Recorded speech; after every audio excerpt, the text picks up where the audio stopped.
इसी पर चर्चा करने के लिए हमारे साथ सुमित वोरा जी जो कि फाउंडर हैं admissionsnursery.com के, साथ ही साथ आरपी मलिक जी जो कि चेयरमैन है फेडरेशन ऑफ पब्लिक स्कूल्स के, साथ ही साथ हमारे सहयोगी आशीष सिन्हा इस वक्त दिल्ली हाईकोर्ट से जुड़ रहे हैं और इनके साथ अजय झा जी भी जुड़ेंगे, उनसे भी प्रतिक्रिया जानने की कोशिश करेंगे। सबसे पहले आशीष के पास चलते हैं ताकि समझने की कोशिश करें कि आखिरकार दिल्ली हाईकोर्ट का एग्जैक्ट आदेश क्या है।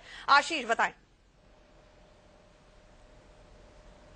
देखिए, दिल्ली हाईकोर्ट ने सबसे बड़ी बात है कि कल से नर्सरी में एडमिशन स्टार्ट हो जाएंगे। सबसे बड़ी बात है कि 18 दिसंबर को जो एलजी ने नई गाइडलाइन जारी की थी उसके हिसाब से 70 पॉइंट नेबरहुड बच्चों को मिल रहे थे, 20 पॉइंट सिबलिंग्स को मिल रहे थे, 5% पॉइंट एलमुनाई को मिल रहे थे, आज 5% पॉइंट ट्रांसफर केसेस को मिल रहे थे। मामला हाईकोर्ट में गया, तमाम तरह की बहसें चली, उसके बाद विड्रॉ किया गया जिसमें चैलेंज किया गया था एलमुनाई को और उसके अलावा जो सिबलिंग्स थे इनको जो चैलेंज किया गया था वो विड्रॉ किया गया था। लेकिन चूंकि ट्रांसफर केसेस में बहुत ज्यादा धांधली हो रही थी इसलिए एलजी ने खुद ही उसको स्क्रैप कर दिया था। हमारे साथ अशोक अग्रवाल जी हैं, उनसे जानने की कोशिश करेंगे कि आखिर क्या हुआ। अशोक अग्रवाल जी अभिभावक संघ के अध्यक्ष भी हैं। अशोक जी, आखिरकार एक बड़ी राहत, कम से कम 90% तो आप भी मांगते होंगे कि बच्चों को राहत मिली होगी। 10% इसलिए मैं कह रहा हूं क्योंकि ट्रांसफर केसेस का निपटारा अभी भी नहीं हुआ है, जिनका सिलेक्शन हुआ था लगभग 2900 केसेस का, जिसका निपटारा 16 अप्रैल को दिल्ली हाई कोर्ट में होगा। पहले आपका रिएक्शन जानना चाहेंगे सर। नहीं, देखिए, बिल्कुल बात ठीक है कि ये जो एक सस्पेंस चल रहा था कि एडमिशन रुक गया है, आज वो एडमिशन का प्रोसेस जो है दोबारा से चालू हो गया है। और जैसे आपने बताया कि 90% एडमिशन्स अब इस प्रोसेस में हो जाएंगे। 5 से 10% जो ट्रांसफर केसेस हैं उनको कोर्ट ने कहा है कि अगली तारीख को वो डिसाइड करेंगे उसको, और ये भी कहा है कि आज के बाद अभी कोई फ्रेश ड्रॉप लॉट भी नहीं निकलेगा, ये भी कोर्ट ने कहा है। तो मैं समझता हूं कि एक बहुत लंबी लड़ाई उस स्थिति से शुरू हुई थी जब बच्चों का इंटरव्यू होता था, माँ बाप का इंटरव्यू होता था, टेस्ट होता था। और जी अच्छा आशीष, मैं चाहूंगी आप अशोक अग्रवाल जी से पूछें कि ये जो डेडलाइन दी है कि 27 फरवरी से पहले के एडमिशन जो हैं वो मान लिए जाएंगे, आखिरकार उससे पहले भी ट्रांसफर के केसेस इन्वॉल्व थे हर कैटेगरी का, जब भी ड्रॉ ऑफ लॉट्स हुए थे। तो ये मान लेना क्या ठीक है कि कंफ्यूजन और असमंजस खत्म हो गया है? अभिभावक करीब 1,25,000 बच्चे हैं पूरी की पूरी दिल्ली में जिनका दाखिला अभी तक पेच फंसा हुआ है, उनके हिसाब से बताने की कोशिश करें, क्लैरिटी लाने की कोशिश करें। अशोक अग्रवाल जी से पूछें कि एग्जैक्ट ऑर्डर क्या है। अशोक जी, आपसे जानना चाहेंगे कोर्ट का एग्जैक्ट ऑर्डर क्या है, ट्रांसफर केसेस का क्या होगा अगर उनका सिलेक्शन हुआ है, और आज कोर्ट ने कहा क्या है?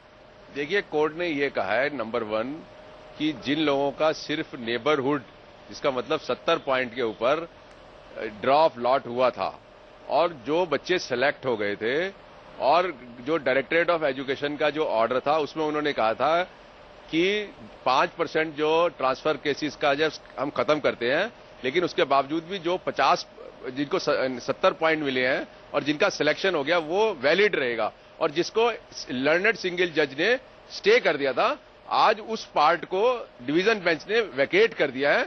उसका मतलब यह है कि जिनका सिर्फ नेबरहुड के ऊपर जिनका सिलेक्शन हुआ था ड्रॉप लॉट से, उनका एडमिशन अब हो जाएगा। ट्रांसफर केसेस का क्या होगा, दर्शकों के लिए जानना चाहेंगे, क्योंकि 2900 ऐसे केसेस हैं जो बिल्कुल पाक साफ है, जो दिल्ली सरकार ने भी कहा था हाई कोर्ट में, उनका क्या होगा सर? नहीं, देखिए, मेरे ख्याल से जो ये ट्रांसफर केसेस हैं उनके अंदर जो अब, क्योंकि ट्रांसफर का जो पॉइंट है वो तो खत्म कर दिया है, 5 पॉइंट खत्म कर दिए हैं। अब इनकी स्थिति सचमुच बड़ी खराब सी लगती है, क्योंकि मुझे ऐसी लगती है आएंगे आपके पास, जो मैं सुमित जी को यहाँ पर लाना चाहूंगी, क्योंकि माफ कीजिएगा अशोक जी यहाँ पर बोल तो रहे हैं, लेकिन अगर दिल्ली में कोई अभिभावक है तो वो पिछले 4 महीने से सोया नहीं है, उसकी धड़कनें तेज होंगी, बीपी निश्चित बढ़ गया होगा, कई लोग तो बीपी की गोलियां खाना शुरू हो गए होंगे। सुमित जी, अभी भी हाईकोर्ट का आदेश आया है कि देखिए इस तारीख से पहले के जो एडमिशन थे वो सही माने जाएंगे। मैं अभी भी कंफ्यूज हूँ, दर्शकों को अगर एनलाइटन कर सके आप तो। आप क्या कंफ्यूज है? पूरे पेरेंट्स, सब कम्युनिटी और सारा मीडिया ही कंफ्यूज है जो गाइडलाइंस आई है। मैं बड़े सिंपल भाषा में समझाता हूँ जजमेंट क्या है आज की जी, कि 27 तारीख को एक डीओई की नोटिफिकेशन आई थी जिसमें ट्रांसफर पॉइंट हटा दिए गए थे। ठीक है, उसी को चैलेंज करने के लिए उसमें यह भी दिया गया था कि जो भी लोग सिलेक्टेड हैं अभी तक ड्रॉप लॉट्स में, वो सिलेक्टेड रहेंगे।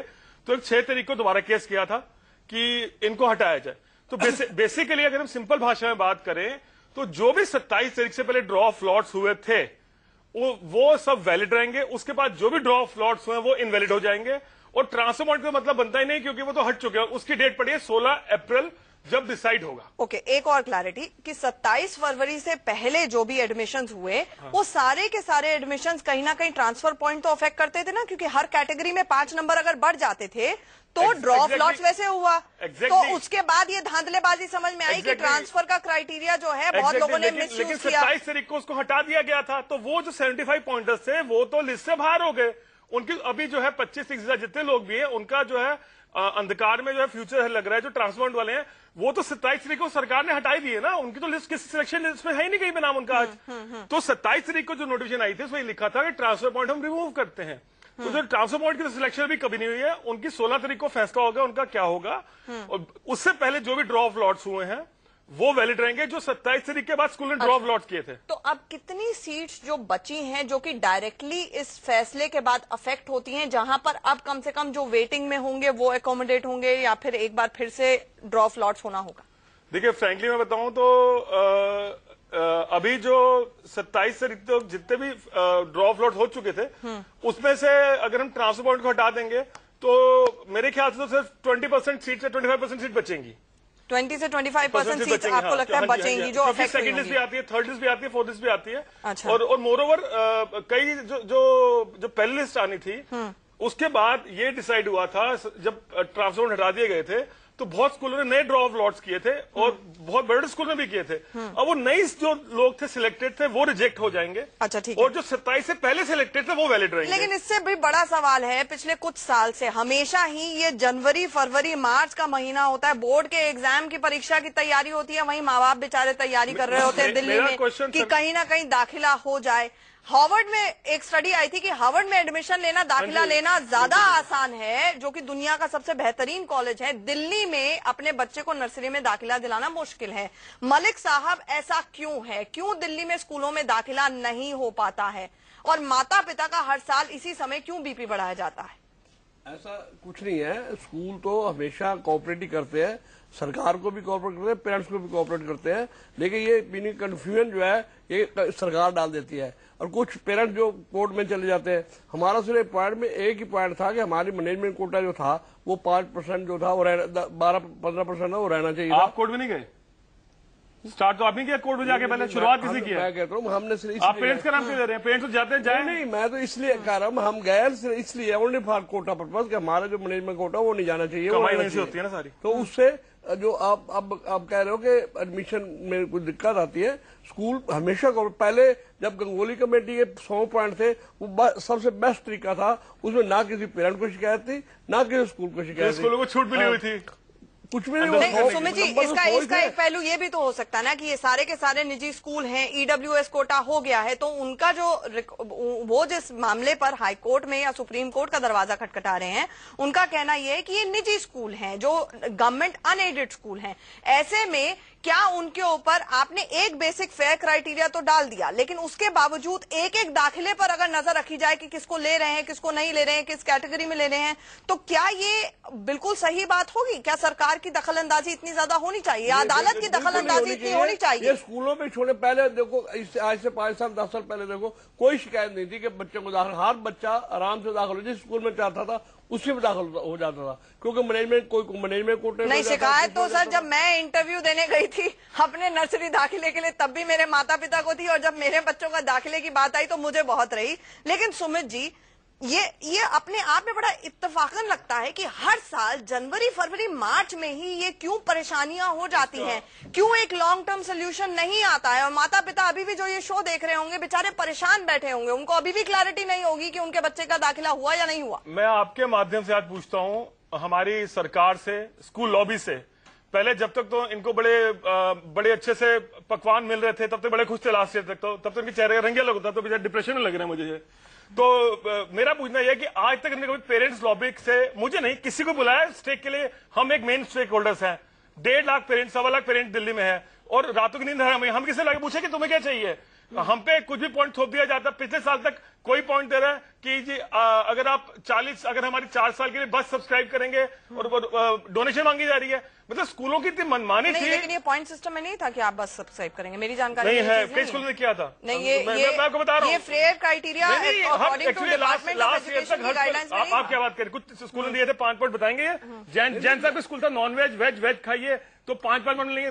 अंडे का था कि था पॉइंट बताइए। नहीं, ऐसा कुछ नहीं था, नहीं था, झूठ है, बिल्कुल झूठ है, गलत कह रहे हो। मैं आपको बताऊं कि जो पहले गंगोली के पॉइंट बहुत अच्छे थे, आज तक 5 साल पहले देखो कोई पेरेंट्स की कंप्लेंट नहीं थी। चलिए हम आशीष के पास, ठीक है, कोई कंप्लेंट चाहूंगा। एसएलजन स्कूल है, उन्होंने कहा था 5 पॉइंट हम देंगे आपको अगर आप नॉनवेज नहीं खाते, 5 पॉइंट लिकर के लिए नहीं करते, उसको डिनाई करेंगे। नहीं, बच्चे कौन लिकर पीते हैं सुमित जी? पेरेंट्स के लिए नहीं, मतलब और ये कौन पता लगाएगा कि लिकर पीते हैं या नहीं पीते हैं? कौन किसी के घर में जाके पता लगाएगा? यही तो मुद्दा था कि ऐसे तो स्कूल पहुंच सकेंगे। नहीं, लेकिन ये 1 या 2 स्कूलों का मुद्दा था या फिर कुछ नहीं था। एक कहने वाली बातें आपको दिखाओ वेबसाइट पे, पता नहीं कहाँ कोर्ट में गई हुई है लिस्ट है। ऐसा कुछ नहीं है हमारे कोर्ट में अभी भी। नहीं, ये अदालत में भी सुमित जी कभी मुद्दा उठते हुए मेरी जानकारी में नहीं है, मुझे याद नहीं है। लेकिन फिर भी मैं आशीष के पास जाना चाहूंगी क्योंकि उनके साथ अशोक अग्रवाल खड़े हुए हैं, जो कि शायद दिल्ली में नर्सरी दाखिले की ये पूरी की पूरी जब लीगल बैटल शुरू हुई तो करता धरता सब वही है। तो पेरेंट्स को अगर रिलीफ मिलता है वो जिम्मेदार है, और पेरेंट्स परेशान है उनसे पूछेगा आशीष, उसके लिए भी क्या वही जिम्मेदार है कि हर साल इसी समय असमंजस की स्थिति हो जाती है? अशोक जी, एक बड़ा सिंपल सा सवाल है कि क्या जो हर साल जो ये स्थिति होती है, चूंकि तमाम आपने पीआईएल डाली है, आप कई सालों से डाले हैं नर्सरी एडमिशन को लेकर, अभिभावक संघ के अध्यक्ष हैं, पेरेंट्स को रिलीफ नहीं मिलती है, तो क्या उसके लिए भी जिम्मेदार आप ही हैं? नहीं, हाँ मैं जिम्मेदार हूं, लेकिन ये बच्चों के इंटरेस्ट के लिए सारा कुछ हो रहा है और आने वाले वक्त में और भी इस तरीके के रूल बनेंगे जहां पे प्राइवेट स्कूल की मनमानी नहीं होगी और ज्यादा से ज्यादा बच्चों को जो है इक्वल समान राइट मिलेंगे एडमिशन के और पढ़ाई के।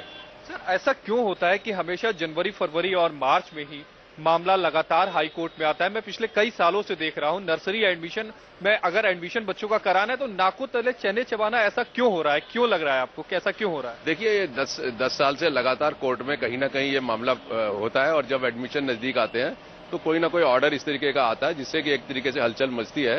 लेकिन इसी हलचल मचने से ही लगातार आज सारे देश के जो पेरेंट्स हैं वो इस प्रोसेस में इन्वॉल्व हो रहे हैं और जब पेरेंट्स खुद इन्वॉल्व होते हैं तो एक अच्छा रास्ता निकलता है। तो ये जो आज रास्ता निकला जहां प्राइवेट स्कूल की मनमानी खत्म हो गई है, उसकी डिस्क्रिशन जो मैनेजमेंट कोटा जिसमें करोड़ों रुपया वो लोग बनाते थे, इलीगल मनी बनाते थे, वो रुक गया है और आम आदमी को जो है ना राहत मिली है इसके अंदर। सर, उन 2900 अभिभावकों का क्या जिनका सिलेक्शन हो गया था, जिनके बच्चों का अब 16 तारीख को डिसाइड होगा? सबसे बड़ी बात है कि वो वेटिंग लिस्ट पे निर्भर करेगा, क्योंकि अगर 2-4 बच्चों का कहीं किसी एक साथ ही कई स्कूलों में हुआ हो तो उनकी जो वेटिंग लिस्ट आएगी उस पर निर्भर करेगा। आखिर उनका क्या होगा? अब मैं समझता हूं कि उनके साथ जो है एक तरीके से न्याय नहीं हुआ है और आज की तारीख में जो ये इंटर है कि वो वेटिंग लिस्ट पे निर्भर करेगा, क्योंकि अगर 2-4 बच्चों का कहीं किसी एक साथ ही कई स्कूलों में हुआ हो तो उनकी जो वेटिंग लिस्ट आएगी उस पर निर्भर करेगा। आखिर उनका क्या होगा? अब मैं समझता हूं कि उनके साथ जो है एक तरीके से न्याय नहीं हुआ है और आज की तारीख में जो ये इंटर ट्रांसफर वाले केसेस हैं ये आज भी सस्पेंस के अंदर है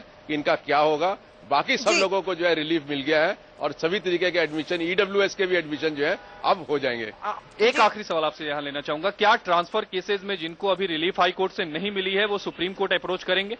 नहीं, देखिए करना चाहिए। मुझे तो लगता है पेरेंट्स के साथ जिनके साथ भी अपने लगता है कि उनके साथ इनजस्टिस हुआ है उनको जरूर ऊपर तक की कोर्ट को जाना चाहिए। चलिए इस मुद्दे पर आएंगे, लेकिन वही बड़ा दिलचस्प अपने आप में ये बात हो जाती है कि ट्रांसफर केसेस को देखा ना ताव अचानक से ये गाइडलाइन आ गई दिसंबर में कि 5 पॉइंट एक्स्ट्रा मिलेंगे।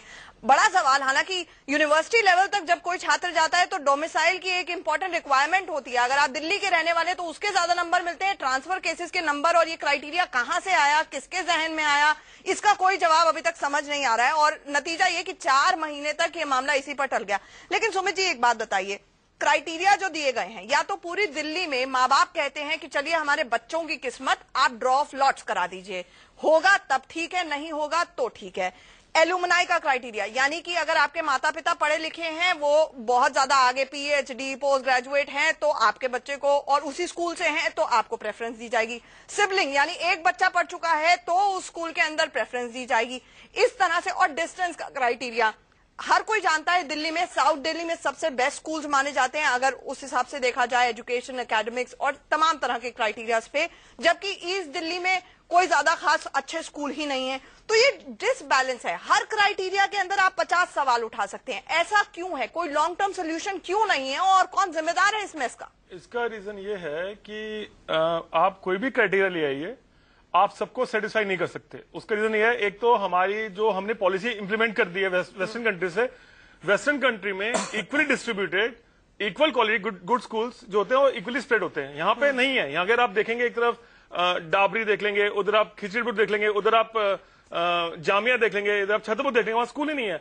दूसरी बात यह है कि डिमांड और सप्लाई की प्रॉब्लम है। आप कोई भी क्राइटेरिया ले आइए, अगर मुझे भी बोलेंगे क्राइटेरिया बनाने को, मैं भी बना दूंगा, मुझे 8 साल का एक्सपीरियंस हो चुका है, वो भी सबको सेट करता है। जब तक सरकार नहीं जागेगी, जब तक अपनी सरकार, यानी कि बीमारी कोई और है, इलाज कुछ और है। एग्जैक्टली। और मोरोवर जो स्टेक होल्डर्स है उनको कंसल्ट नहीं किया जाता। अभी इस साल तो एलजी ने आके बहुत स्ट्रिक्टनेस दिखाई और स्कूल लॉबी को पूछा नहीं, तो स्कूल वाले इतना हल्ला कर रहे हैं। एलजी ने आके स्ट्रिक्टनेस दिखाई, फिर भी दिल्ली के एक नामी गिरामी स्कूल में जो गाइडलाइंस है वो वैसी ही बनी हुई है, क्योंकि उधर सरकारी अफसरों के स्कूली बच्चे जाते हैं। बिल्कुल, एग्जैक्टली। मैं समझ गया।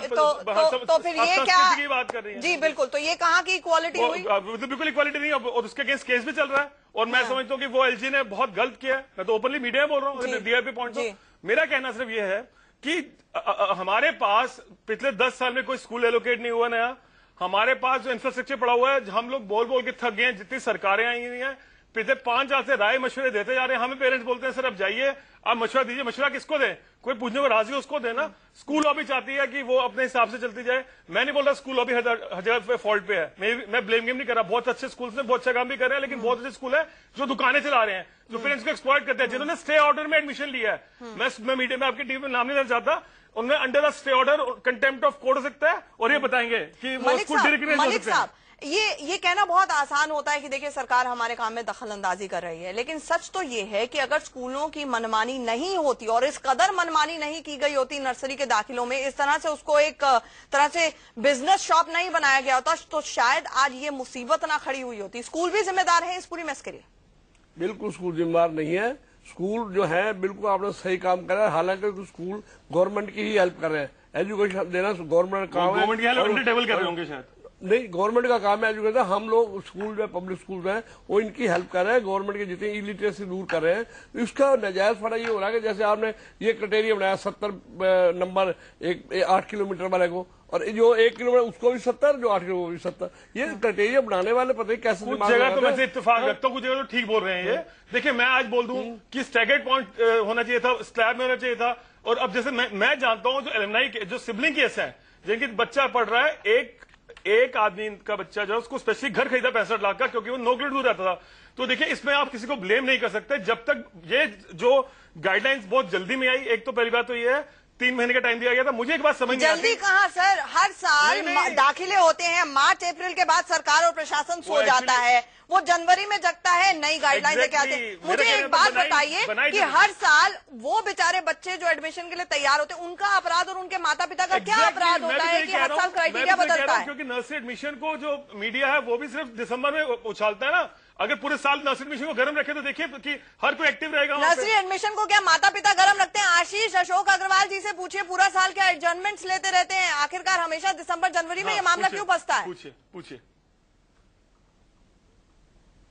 अशोक जी, आखिर ये मामला दिसंबर और जनवरी में ही क्यों उठता है? पूरे साल आखिर क्या होता है? एडजर्नमेंट ही लेते रहते हैं, यानी मामले की सुनवाई टालते रहते हैं?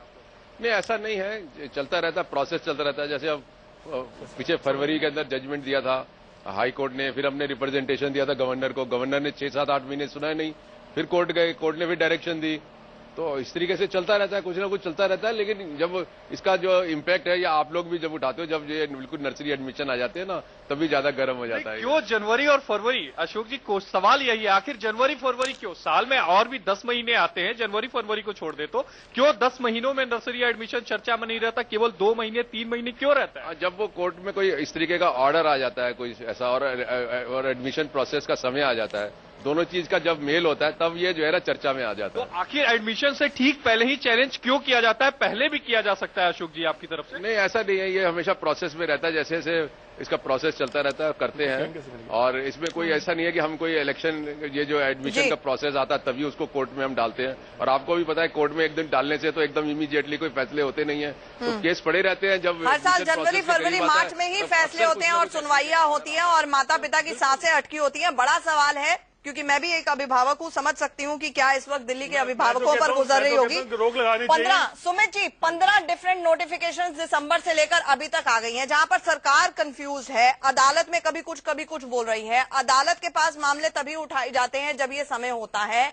मैं एक बार फिर से आपसे पूछूंगी, अगर नर्सरी एडमिशंस को पूरे प्रोसेस को ओवरहॉल की जरूरत है तो ठीक से बैठकर इसको क्यों नहीं निपटाया जा रहा है? इसके लिए जिम्मेदार कौन है? इसके लिए जिम्मेदार हमारी सरकार है काफी हद तक तो, और कुछ हद तक स्कूल भी इन्वॉल्व है। रीजन उसका ये है कि अभी इनकी खींचातान चल रही है, सुप्रीम कोर्ट हाई कोर्ट उस पर चल रही है। मान लिया इनको मेमनी कोटा चाहिए, ठीक है ना, इनकी अपनी प्रॉब्लम है, हमें से मतलब नहीं है। अगर नहीं, लेकिन अगर प्राइवेट इंस्टीट्यूशन है कोई, क्योंकि हम देखते हैं कि अब कॉलेजेस होते हैं, वो उनके ऊपर भी सुप्रीम कोर्ट की TMFI जजमेंट्स और कई जजमेंट्स हैं जो इम्प्लीमेंटेबल हैं और एनफोर्स्ड हैं। जब कोई एक निजी स्कूल है, उसका एक लिमिटेड मैनेजमेंट कोटा है, तो उसमें सरकार की दखलंदाजी क्यों? बाकी सारे में ड्रॉ ऑफ लॉट्स क्यों नहीं, ताकि माता पिता कम से कम संतुष्ट तो रहेंगे कि ड्रॉ ऑफ लॉट्स पे हो गया हमारे बच्चे का। देखिए, मैनेजमेंट कोटा तो ये वाली बात है, जो अभी हालात हैं, सारी सीटें जो हैं वो ओपनली बिक रही हैं 70 पॉइंटर्स की। बेचारों की वो लॉटरी नहीं हुआ और उनके डाटा आ रहा है कि 70 पॉइंट्स। मैं सब स्कूलों की बात नहीं कर रहा, मैं कुछ बात कर रहा हूं। आप अपनी वेबसाइट पे कम से कम डाल दीजिए जो सीटें बिक रही हैं, क्योंकि बहुत सारे माता पिता अब ऐसे हालात में हैं जो महिलाएं आके ये कह रही कि हम ज्वेलरी बेच के अपने बच्चे का दाखिला करने के लिए तैयार हैं। बता दीजिए अपने वेबसाइट पे कौन सी सीटें बिक रही हैं। नहीं, वो द्वारका में बहुत सारे स्कूल हैं। अब बोले मैं नाम एक का नाम नाम मत लीजिएगा, अपनी वेबसाइट पे डालिए ना। नहीं, मानहानि का केस हो तो आपके ऊपर। मेरा कहना सिर्फ ये है कि पेरेंट्स को बुलाया जाए, उनसे पूछे आप क्या चाहते हैं, स्कूल को बिठाया जाए, आप क्या चाहते हैं। आपने खुद ये बात मानी थी कि पेरेंट्स को संतुष्ट किसी भी हालात में होते ही नहीं है, पेरेंट्स तो हैं जो हाईकोर्ट गए। लेकिन मैं कह रहा हूँ पेरेंट्स को ये लोग जो हैं सुमित जी और दूसरे जो भी लोग हैं जिनका अपना नाम चमकाना है, पेरेंट्स को मेरा नाम बहुत चमका हुआ, इसलिए इनको नर्सरी स्कूलों में इनका काम क्या, मतलब क्या है? स्कूल और सरकार का मतलब है, मतलब सरकार आपका मतलब क्या? आप बोलते हैं जी फी रिफंडेबल नहीं है, इतने सारे स्कूल बोले फी रिफंड नहीं होगी। स्कूल और सरकार ऐसा है, इन पे जो है इन पे रोक तभी लगी है जब से हमारी वेबसाइट स्टार्ट हुई। पहले तो धांधलीबाजी करते थे, गुंडागर्दी करते थे स्कूल वाले। अभी जब से हमारी वेबसाइट स्टार्ट हुई है, सेम डे का शो का बोर्ड हो जाता है। बिजनेस हो गया ये तो। बिजनेस क्या हमारी बिजनेस क्या है? बिजनेस क्या बिजनेस बताइए मुझे, क्या कमा रहे हैं यहाँ से? ये बेचते हो, क्या बेचते हैं? क्या बेचते हैं? सारी बेचते हो, क्या बेचते हैं? सीधे बेच दिया आपने? क्या बेचते हैं? ये सीधे बेचते हैं सारा का। मैं पेरेंट्स को बुला के एक्चुअली ये शॉप पे है, मैं ये भी कहूँ ना, पेरेंट्स को भड़काते हैं। अच्छा, मलिक जी बोलना चाह रहे हैं, देखिए स्कूल हमारे यहाँ एक तरह से शिक्षा का मंदिर होते हैं। स्कूल से हम स्कूलों में इसीलिए बच्चे को भेजते हैं ताकि वो जागरूक होकर, एनलाइटन होकर, एजुकेट होकर बाहर निकले। मलिक साहब, आपकी ये जिम्मेदारी है, आपका ये कर्तव्य है, लेकिन आपने स्कूलों की धांधलेबाजी इतनी ज्यादा हुई कि आज एक बार फिर से माता पिता सबसे ज्यादा परेशान है। मैं 5 साल से टीवी प्रोग्राम कर रहा हूं इनसे, ये आज तक मुझे जवाब नहीं दे पाया, हर बात को डिनाई करते हैं। अब जवाब देने दीजिए, चलिए आप जवाब देने दीजिए। मैं इनको लाके दिखा दूं जो मैंने स्टेटमेंट दिए जिस स्कूल के बारे में, या तो पोजीशन छोटी है, मैं अपनी वेबसाइट बंद करता हूँ। आप डिनाई कैसे कर सकते हैं? जब से आप लोगों का दखल हुआ है, ठीक है, उनको जवाब देने। जब से इन लोगों का दखल हुआ है, ये वेबसाइट, ये एक्स्ट्रा करने के अशोक जी का, इनका, जब से ये परेशान हुए पेरेंट्स, उससे पहले परेशान नहीं थे। उससे पहले क्या था? कुछ भी नहीं था। तभी तो गांगुली कमेटी आगे इन्होंने परेशानी अपना बिजनेस बनाने के लिए, क्योंकि अपना बिजनेस बनाने के लिए पेरेंट्स को इकट्ठा करके भड़काया और स्कूलों को वो भड़क के आगे हमारे पास स्कूलों से भी कमिश्नर। आप ये बताइए, इनसे पूछे गांगुली कमेटी क्यों आई? गांगुली से आई क्योंकि पॉइंट बढ़िया थे, उन्होंने ठीक किया। हम आई क्यों वो पहले पूछिए। चलिए, मुझे लगता है कि हमने कम से कम आप सब लोग हमारे साथ जुड़े, आपका शुक्रिया। हमारी सिर्फ इतनी कोशिश थी